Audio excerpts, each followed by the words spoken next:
Manager किम मानवा chapter 1 explanation में आपका स्वागत है। तो बिना किसी देरी के वीडियो को स्टार्ट करते हैं। चैप्टर की स्टार्टिंग में हम देखते हैं मैनेजर किम को, जो अपने घुटनों पर बैठ के माफी मांग रहे होते हैं और उनके पीछे से मैनेजर किम की बेटी चिल्ला कर कह रही होती है, ये आप क्या कर रहे हो? मैंने आपको पहले बताया था ना कि उसने पहले मेरे मारा था। यानी मैनेजर किम की बेटी की लड़ाई यहाँ इस दूसरी लड़की से हो चुकी होती है और जो दूसरी लड़की होती है उसकी माँ कहती है, ये बदतमीजी तुमने कहाँ से सीखी है? मैं चाहती हूँ यहाँ पे एक कम्युनिटी बने जिससे पता चले यहाँ स्कूल में कितना ज्यादा वायलेंस होता है। तुम्हारी बेटी ने यहाँ पे जो कुछ भी किया है वो सब इसके रिकॉर्ड्स में लिखा जाएगा। तुम जैसे बच्चों को तो सोसाइटी में रहने भी देना नहीं चाहिए। हम देखते हैं यहाँ पे एक आदमी खड़ा होता है, शायद एक टीचर है मे बी, और अभी मैनेजर किम शर्मिंदा होकर सर झुकाकर घुटने के बल जमीन पे बैठे होते हैं और ये टीचर कहता है, वेल जैसा तुम्हें पता है मिंजी का ये तीसरी बार है कि मिंजी हाई जी से लड़ रही है। जैसा तुम्हें पता है इस लड़की को चोटें भी आई हैं और हम एक स्कूल हैं और हमें एक वकील की जरूरत पड़ेगी उस स्टूडेंट के लिए जिसके साथ अत्याचार हुआ है। देखो वैसे तो आपको बताने की तो कोई जरूरत नहीं है कि हायरी के फादर इस एरिया में कितने फेमस हैं। हायरी के फादर के बारे में ये भी अफवाह है कि वे बहुत जल्द अभी पॉलिटिक्स में भी उतरने वाले हैं। तुमने जुयोंग कंस्ट्रक्शन के बारे में तो सुना ही होगा। देखो ये काफी ज्यादा पावरफुल लोग हैं। इस बात को आगे बढ़ाने से तुम्हें कुछ भी फायदा नहीं होगा। मैनेजर किम अपनी मुट्ठी कसते हैं, मुट्ठी, हाथ, हैंड, चलो छोड़ दो। मैनेजर किम कहते हैं, मैं माफी मांगना चाहता हूँ। मैं अकेला ही हूँ जो मेरी बेटी की देखभाल करता है और ऐसी काफी सारी चीजें हैं जो मैं अपनी बेटी को नहीं सिखा पाया।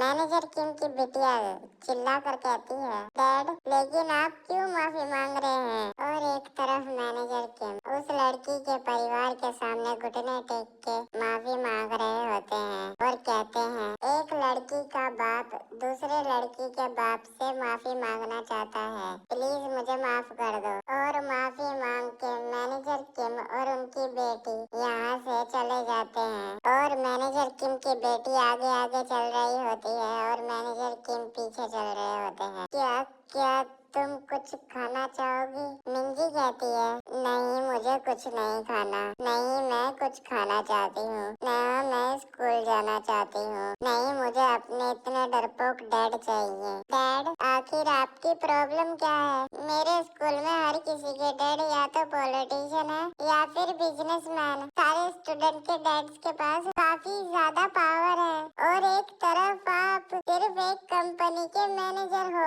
लेकिन क्यों डैड? मैं ऐसी पैदा क्यों हुई? आखिर क्यों मेरे पास बाकियों की तरह कुछ भी नहीं है और हम दुनिया की इतनी सारी जगह को छोड़ के साउथ कोरिया में क्यों रह रहे हैं? मुझे सच में अपनी हालत देख के दया आ रही है। आपने मुझे पैदा क्यों किया? अगर आपकी जिंदगी ऐसी होनी थी, जो इंसान उसकी एक बच्ची को ठीक से नहीं रख सकता, उसे सच में बच्चे रखने का कोई हक नहीं। मैनेजर किम की बेटी अभी काफी ज्यादा रो रही होती है और बहुत ज्यादा दुखी होती है और ये देख के मैनेजर किम को काफी ज्यादा दुख हो रहा होता है और इतने में ही मैनेजर किम की बेटी यहाँ से भागने लगती है और मैनेजर किम उसके पीछे से कहने लगते हैं, मिंजी रुक जाओ। तो मिंजी मैनेजर किम को नहीं सुनती और कहती है, आपको कहने के लिए मेरे पास कुछ नहीं और मेरे पीछे पीछे मुझे ढूंढने मत आना। मैं आज हैरी उनके घर पे रुकूंगी और मैं बोल रही हूँ आप मुझे ढूंढते हुए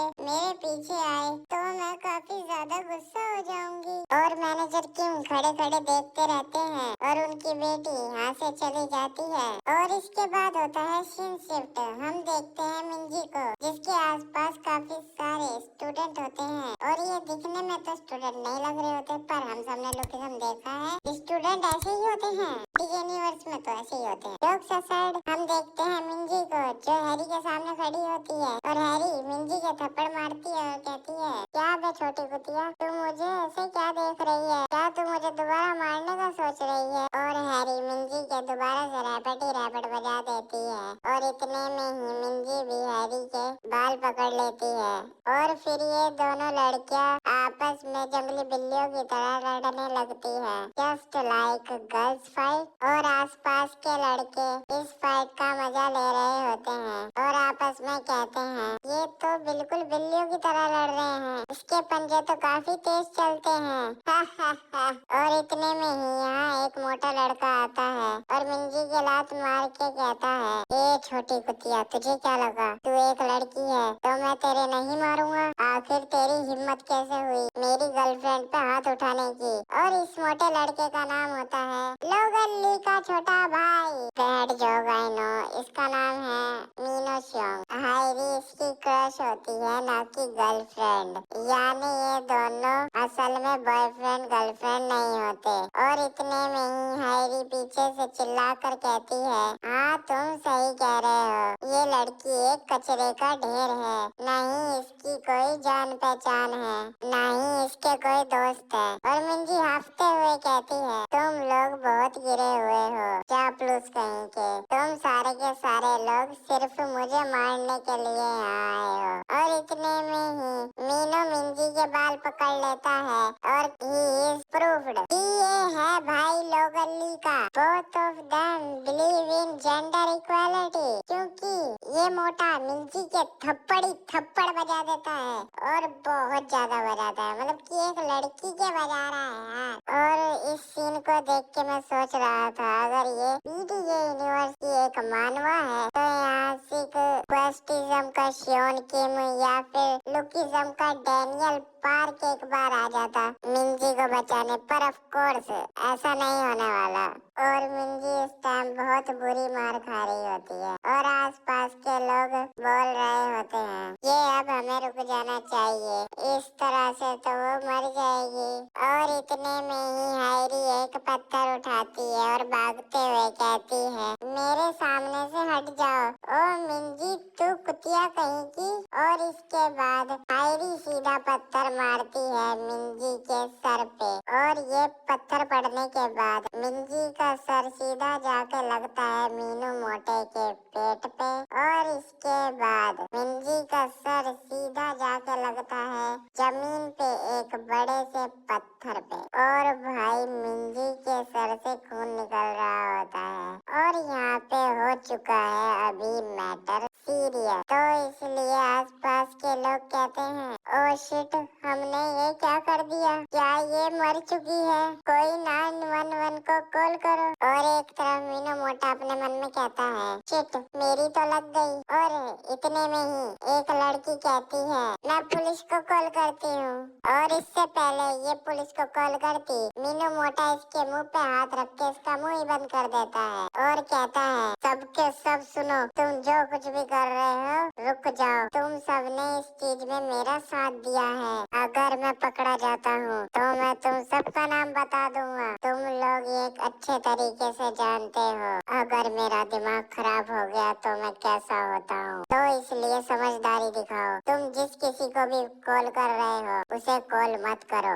मैं एक गैंग के लीडर को जानता हूँ, मैं उसे कॉल मिलाने की ट्राई करता हूँ, मुझे नहीं पता कि वे मेरी मदद करेंगे या नहीं, क्योंकि मैं यहाँ पे नया हूँ। और अभी हम देखते हैं मिंजी को जो खून में लथपथ अनकॉन्शियस पड़ी होती है। मीनू कॉल मिलाता है एक बंदे को और कहता है, हेलो सर, मैं मीनू शियोन बोल रहा हूँ, मुझे आपकी मदद चाहिए, क्या आप मेरी मदद नहीं कर सकते?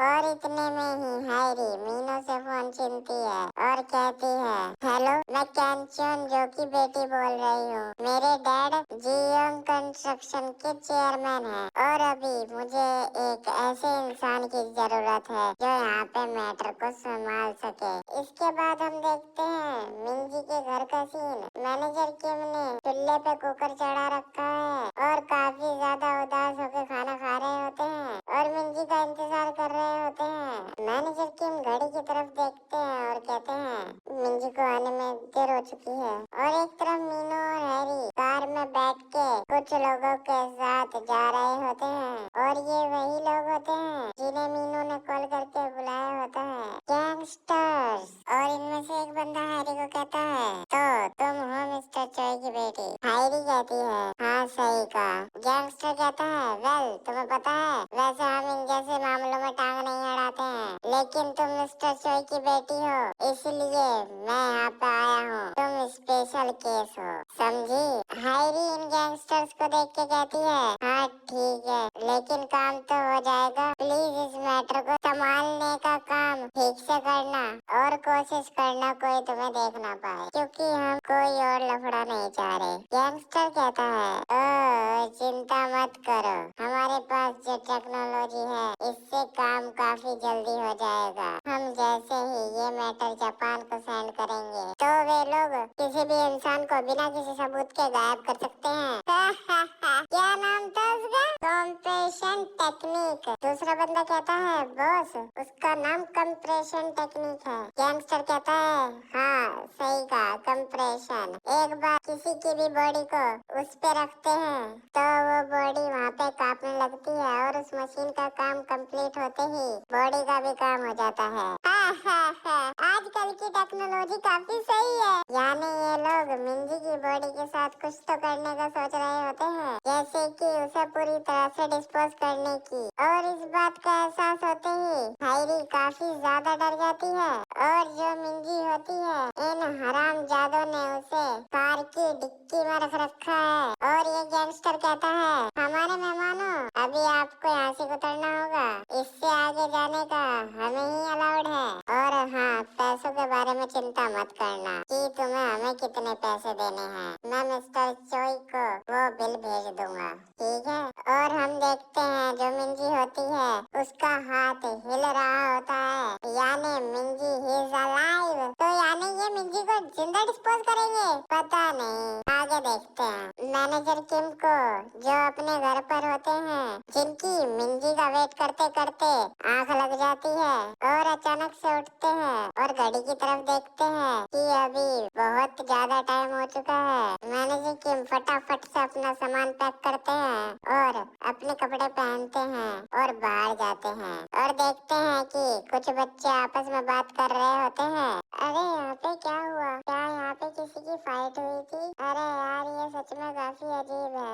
ये तो इंसान का खून है ना? क्या हमें पुलिस को कॉल करना चाहिए? अरे रहने दो, मुझे लगता है कि पहले ही किसी ने पुलिस को बुला लिया होगा। चलो यहाँ से चलते हैं। मैनेजर किम देखते हैं, यहाँ जमीन पे खून के निशान हैं। फिर मैनेजर किम को एक हेयर बैंड जमीन पे दिखता है और मैनेजर किम को याद आता है कि ये हेयर बैंड तो उस लड़की का है जिसकी मिंजी से स्कूल में फाइट हुई थी। फिर मैनेजर किम कॉल करते हैं मिंजी की फ्रेंड को और कहते हैं, हेलो, मैं मिंजी का फादर बोल रहा हूँ। क्या हरियंग बोल रही है? क्या मेरी बेटी पिछली रात तुम्हारे यहाँ रुकी थी क्या? ठीक है। और अभी मैनेजर किम को अंदाजा हो चुका है कि उनकी बेटी खतरे में है और मैनेजर किम अपने रेज मोड में आ चुके हैं। और इसके बाद होता है सीन शिफ्ट। हम देखते हैं मीनू और हैरी को जो रोड पे चल रहे होते हैं और हायरी कहती है, हे हमें कुछ नहीं होगा ना? मीनू मोटा कहता है, हे चिंता मत करो, तुमने बताया था ना कि उसके डैड भी बहुत बड़े ढक्कन है, चिंता मत करो, वे लोग उसे कभी भी नहीं ढूंढ पाएंगे, हमें बस अपना मुंह बंद रखना है। चलो मैं तुम्हें घर छोड़ देता हूँ। और come on, manager Kim is here. Manager Kim कहते हैं, एक्सक्यूज मी, क्या मैं तुमसे एक क्वेश्चन पूछ सकता हूँ? मैनेजर किम इतने बैडस तरीके से आए होते हैं कि इन दोनों की हालत खराब हो चुकी होती है। और मैनेजर किम कहते हैं, मैं मिंजी का फादर हूँ और मैं उसे ढूंढने की कोशिश कर रहा हूँ। और इतने में ही मीनू मोटा मैनेजर किम का कॉलर पकड़ लेता है और मुक्का मारते हुए कहता है, ए साले बुड्ढे, तूने तो मुझे डरा ही दिया था। और इतने में ही मीनू देखता है कि हायरी बहुत ज्यादा डरी हुई है, इसलिए मीनू मोटा रुक जाता है और कहता है, हम किसी मिंजी विंजी को नहीं जानते, तो इसलिए हम तुम्हारी कोई हेल्प नहीं कर सकते। और इतने में ही मैनेजर किम हायरी को उसका हेयर बैंड दिखाते हैं और कहते हैं, मिस, ये तुम्हारा है ना? मुझे ये सड़क पे मिला था, ये तुम्हारा ही है ना? और मीनू मैनेजर किम के दोबारा से मुक्का मारने वाला होता है और कहता है, अबे तू जहाँ जा रहा था वहाँ चला जा। ऐसा करेगा तो तुझे चोट नहीं लगेगी। मैं सच बता रहा हूँ कि आज मेरा मूड ठीक नहीं है, इसलिए मैं आज तुझे जाने दे रहा हूँ। इसलिए यहाँ से चला जा। और इसके बाद होता है सीन शिफ्ट। हम देखते हैं मैनेजर किम का फ्लैश बैक, और इससे हम अंदाजा लगा सकते हैं कि मैनेजर किम का लेवल कहाँ पे है। हम देखते हैं मैनेजर किम चिल्ला के बोल रहे होते हैं, प्लीज मैं कह रहा हूँ मुझे जाने दो। और काफी सारे फौजियों ने मैनेजर किम के ऊपर बंदूकें तान रखी होती हैं। और दूसरा फौजी मैनेजर किम को कहता है, सार्जेंट किम तुम जो कुछ कर रहे हो वो करना बंद करो। मैं जानता हूँ कि तुम क्या बोलने की कोशिश कर रहे हो, लेकिन तुम यही सब कहते रहे तो यहाँ पे मामला काफी ज्यादा खराब हो जाएगा। हम देखते हैं मैनेजर किम ने अपने सीनियर के ऊपर बंदूक तान रखी होती है और एक दो फौजी भी जमीन पे बिछा रखे होते हैं। तुम्हें समझ आ रहा है तो तुम्हें मुझे यहाँ से जाने देना चाहिए। और मैंने अभी देखा कि मैनेजर किम ने अपने सीनियर की कनपट्टी पे बंदूक तो रख रखी है, पर उसके गले पे चाकू भी रख रखा है। और फिर मैनेजर किम का सीनियर कहता है, हे सब शांत हो जाओ। हे सार्जेंट अपने हथियार नीचे रखो। क्या तुमने ये नहीं बताया था कि तुमने उस औरत के साथ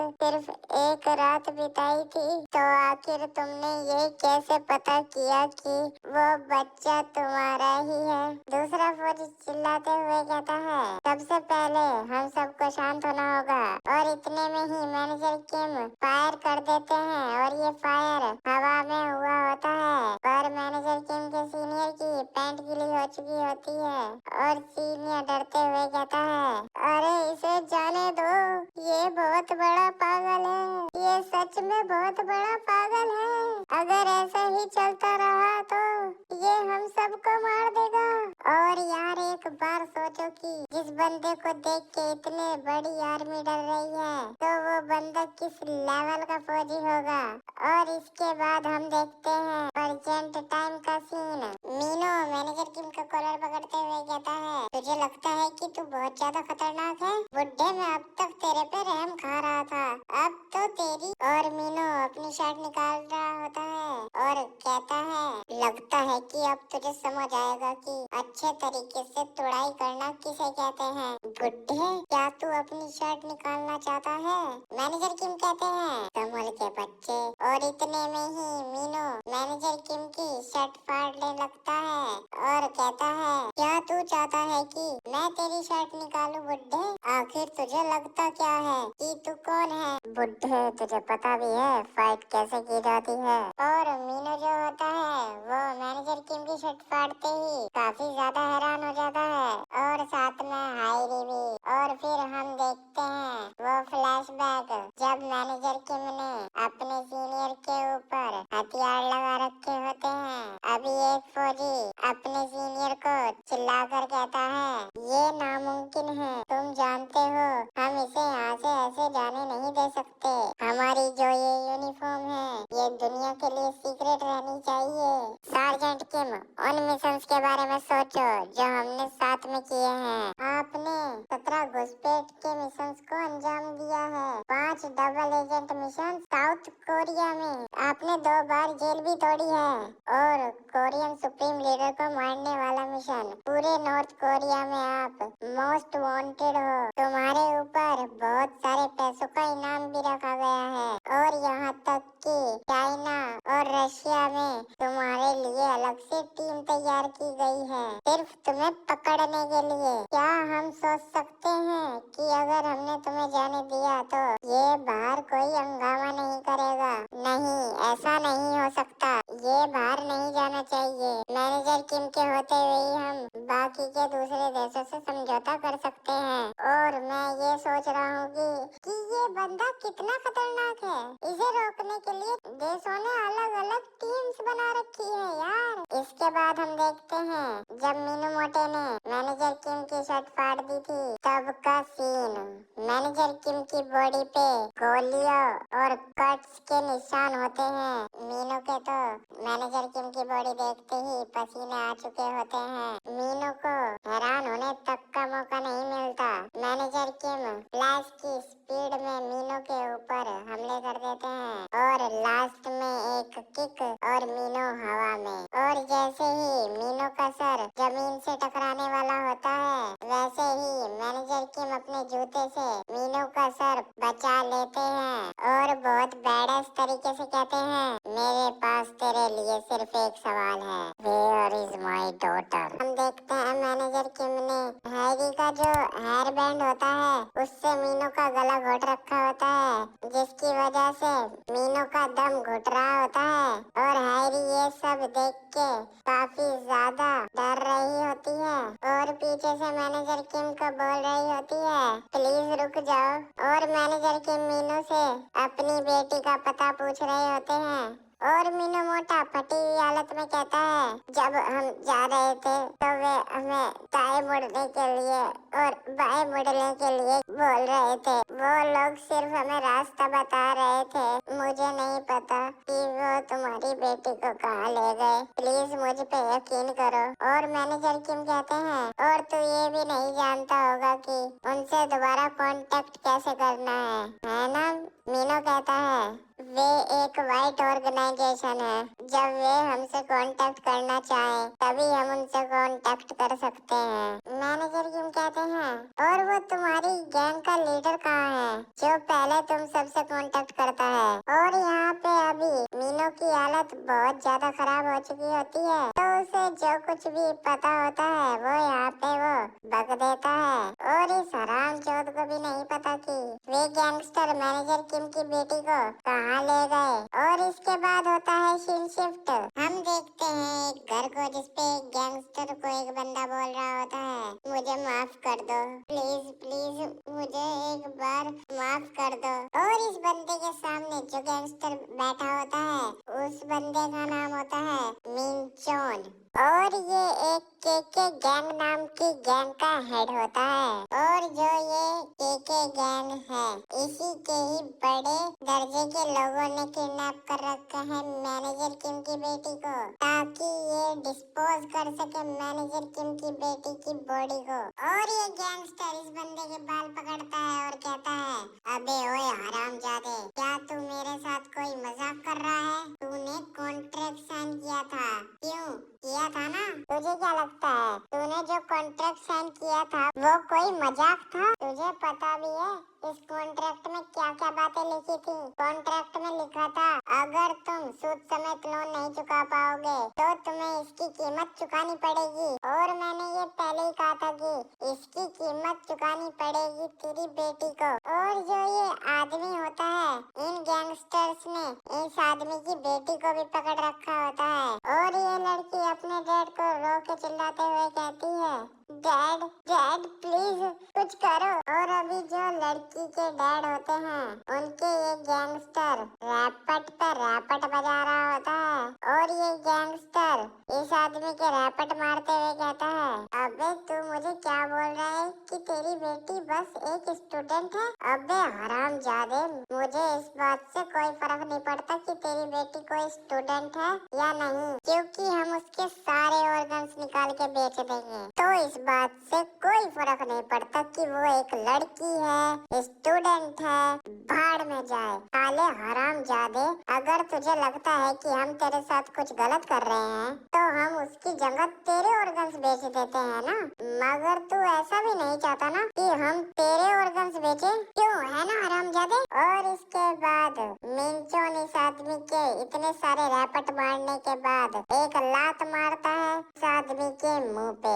और अभी ये सारे गैंगस्टर लेके जा रहे होते हैं इस आदमी की बेटी को। और मेंचोल कहता है, अबे हरामजादे, अब तू चुपचाप से बैठ और देख हम क्या करते हैं। इस लड़की को लेकर चलो। और ये लड़की अभी रो रो के चिल्ला के कह रही होती है, dad dad dad please help me. और अभी यहाँ पे इस लड़की के डैड पूरी तरह से लाचार होते हैं और वे यहाँ पे कुछ कर भी नहीं सकते। और ये हरामजादा मेंचोन इस आदमी का सर पकड़ता है और सामने की तरफ करके कहता है, हरामजादे, अभी ध्यान से देखियो कि जब हमारे कोई पैसे नहीं लौटाता है तो हम उसके साथ क्या करते हैं। अब तुझे समझ में आएगा कि तूने जो कॉन्ट्रैक्ट साइन किया था वो रियलिटी में क्या था। बुड्ढे हरामजादे, आज तुझे समझ में आएगा कि जिंदगी असल में किसे कहते हैं। और अभी ये लोग इस आदमी का बहुत बुरा हाल करने वाले होते हैं। और अभी ये आदमी अपनी आंखें बंद करके अपने मन में बोल रहा होता है, नहीं, मैं ये सब कुछ नहीं देख पाऊंगा। और एक तरफ इस आदमी की बेटी भी चिल्ला के कह रही होती है।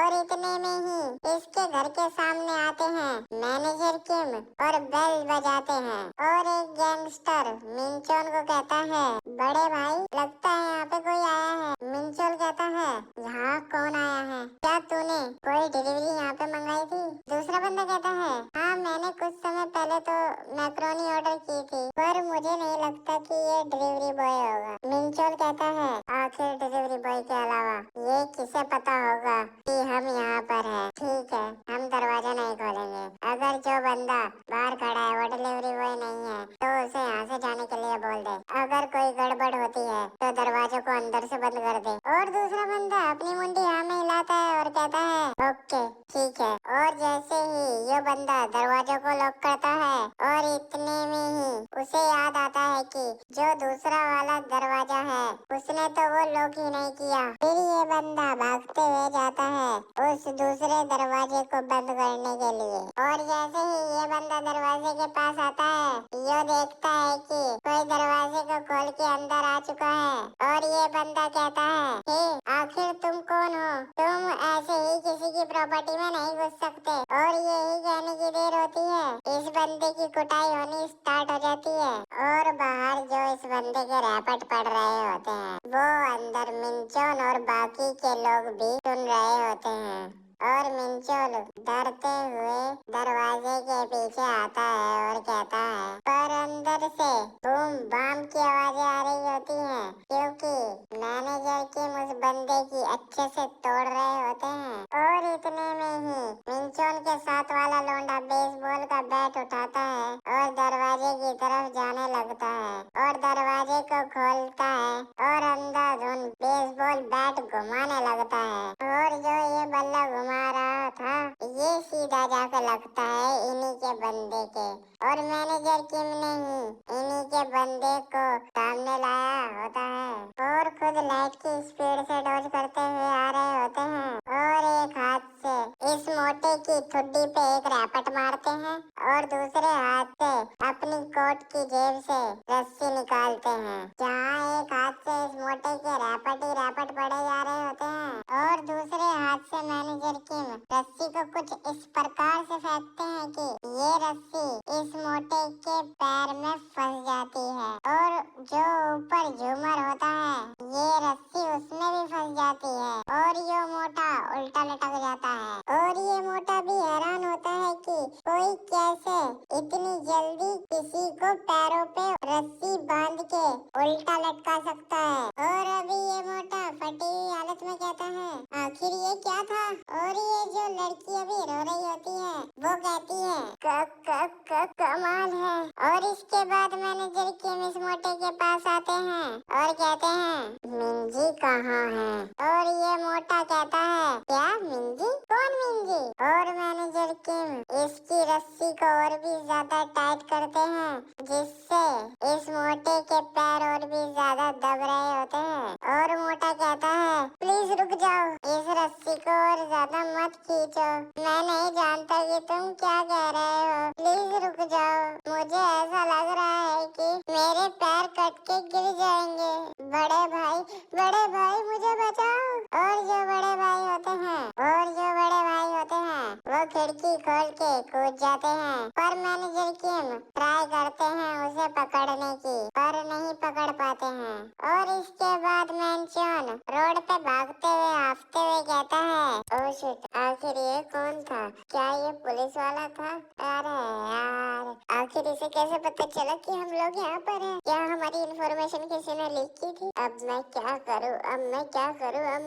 करूँ? इसका पैर भागते भागते रोड पे एक तार से टकरा जाता है, जिसकी वजह से ये गिर जाता है और इसकी नाक भी टूट जाती है। और ये बंदा कहता है, व्हाट द फक, ये तार यहाँ पे किसने लगाई? और फिर ये बंदा देखता है कि यहाँ पे सिर्फ एक तार नहीं है, यहाँ पे तारों का पूरा गुच्छा है, जिससे ये बंदा कट के मर भी सकता था। और ये तारे, आप लोगों को तो पता ही होगा कि ये तारे यहाँ पे किसने लगाई होगी। उन्हें तो पता ही होगा जिन्होंने लुकिज्म देखा है। और अगर आप लोग चाहते हो कि मैं लुकिज्म की मानवा भी कवर करूं, प्लीज कमेंट कर देना, मैं तुम सबके कमेंट पढ़ता हूँ। चलो बैक टू द टॉपिक। ये तारे बिछाई होती है मैनेजर किम ने, और जब ये बंदा जमीन पे बैठा होता है तभी इसके पीछे से आते हैं मैनेजर किम और इसके पीछे रस्सी डाल के इस बंदे की और भी ज्यादा गंदी तोड़ाई कर रहे होते हैं। हमें वहाँ पे सिर्फ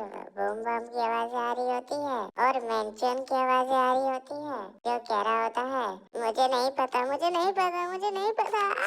और अभी मैनेजर किम ने घुस भर दिया होता है मैंचोल का, और उसके मुंह पे पन्नी भी लगा रखी होती है, और मैंचोल मार खाता खाता बोल रहा होता है, मुझे नहीं पता।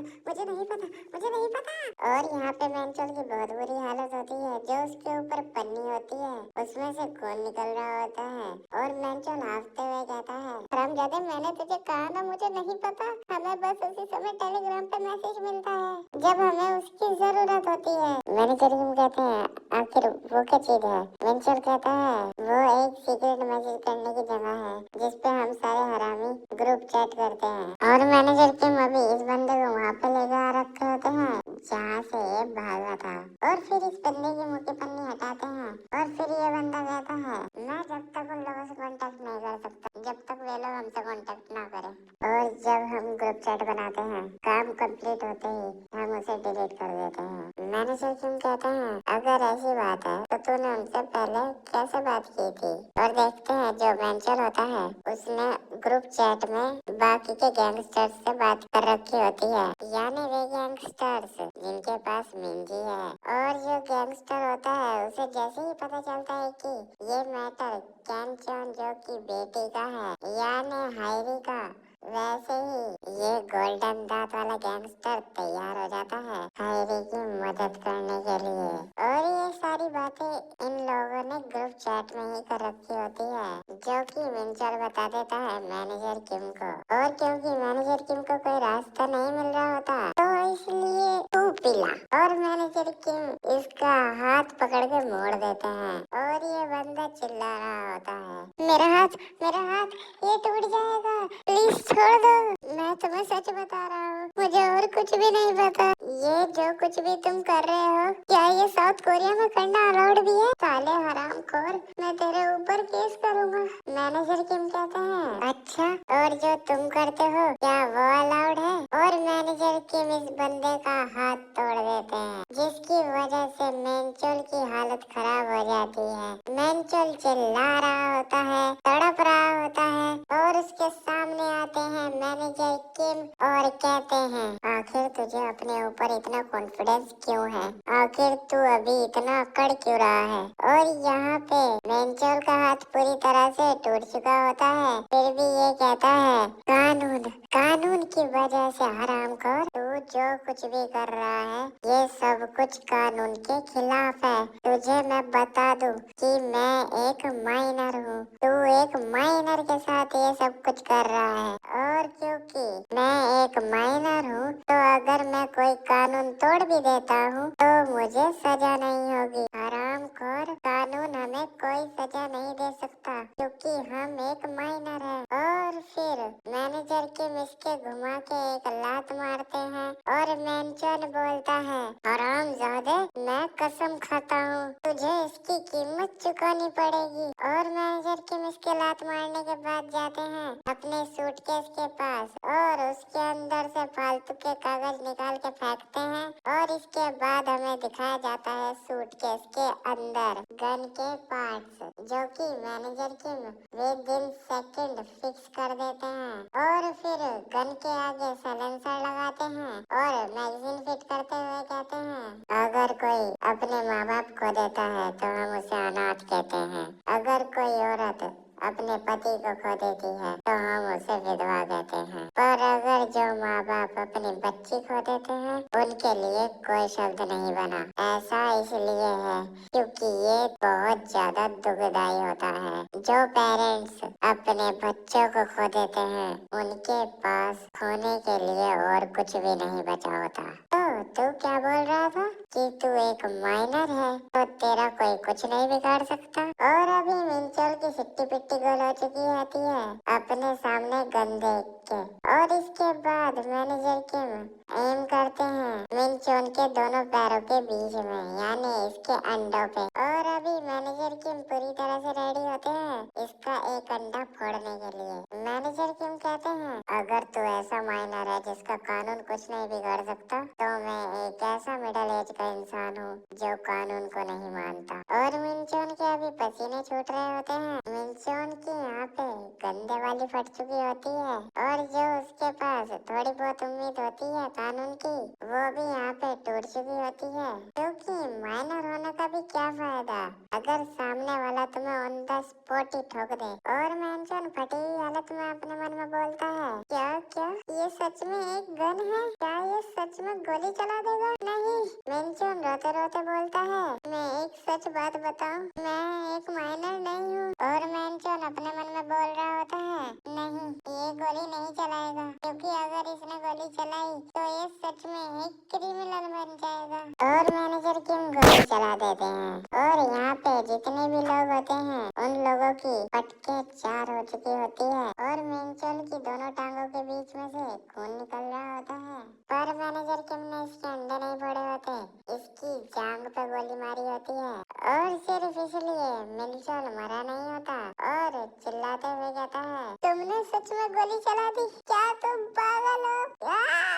कोई 911 को कॉल करो, कोई जल्दी से एम्बुलेंस बुलाओ। और मैनेजर किम अपनी बंदूक को सूटकेस में वापस रखते हुए कहते हैं, मैं तुझे जिंदा छोड़ रहा हूँ क्योंकि मुझे अभी भी लगता है कि मिंजी जिंदा है। अगर ऐसा ना होता तो मैं तुम सबको जान से मार देता। तेरे दोस्तों को, तेरे आसपास के जितने भी लोग हैं, मैं उन सबको जान से मार देता। तू क्या बोल रहा था कि तू ऐसा माइनर है जिसका कोई कुछ नहीं बिगाड़ सकता? तू काफी ज्यादा फनी है। मेरा ये मुक्का तेरे कानून से काफी ज्यादा तेज है, ठीक वैसे ही जैसे रात लंबी होती है दिन से।